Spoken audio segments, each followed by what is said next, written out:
Okay, same FRQ, new question. Show that there is a point with x coordinate 3. I'm going to write that down. So I'm looking for x equals 3, at which the line tangent to the curve at that point is horizontal.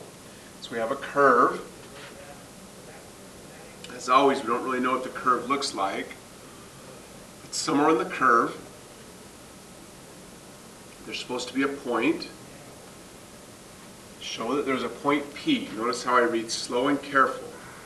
So at point P, whose x-coordinate is 3, I don't know the y-coordinate, show that there's a point here where the tangent to the curve is horizontal.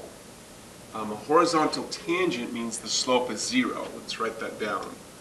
So horizontal tangent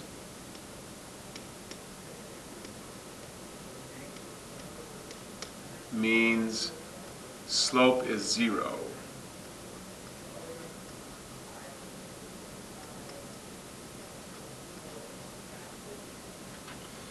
So I'm supposed to show that there's a point where this horizontal tangent has the slope of 0. So the point here, I can find, remember, this is the equation for finding all the points on the curve. This, which we were given in part A, is the equation for finding all the slopes on the curve. But this equation for slope requires me to know both an x and a y.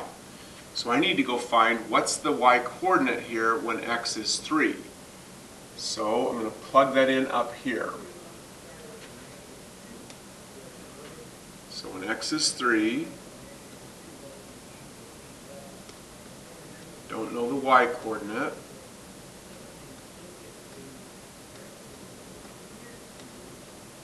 Okay, I'm getting a quadratic because I have a squared term and a non-squared term.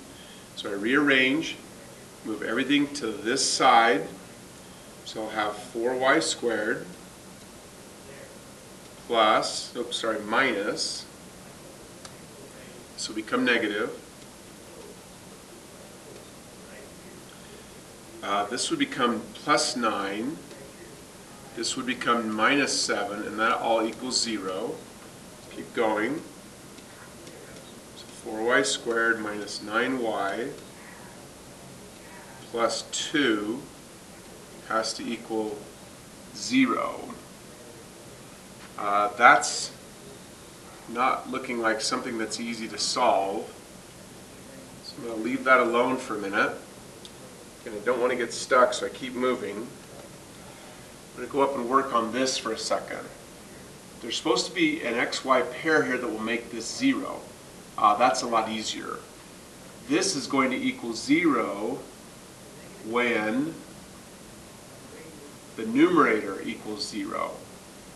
If the denominator were to equal 0, that would be a vertical tangent.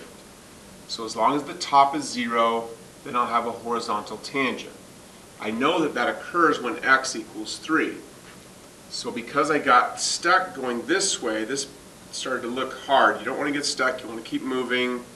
I came back and looked at the problem a little differently, and I noticed this. So 3y equals, move that over, becomes positive 6, so y equals 2. So the point here is 3, 2. That's the point where the slope will be 0. You do have to show that that point is on the curve. All that means is that when you plug in 3, you should be also able to plug in 2. So I can come back here and do some work now. So I plug in the 2. As long as I get a valid equation, then I know that x equal 3, y equal 2 is a point on the curve.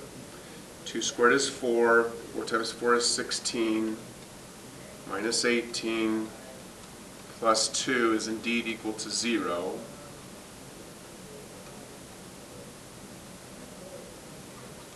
So I've done everything. Number 1, I went and found where this is equal to 0. So I did that work here. show that the slope is 0 at 3, 2. So that's that work. And then the last point is down here, me showing that the point 3, 2 is actually a point on the curve. You don't have to have this conclusion. We've done everything. We've shown that the point is 3, 2. We've shown that that is a point on the curve, so we're good.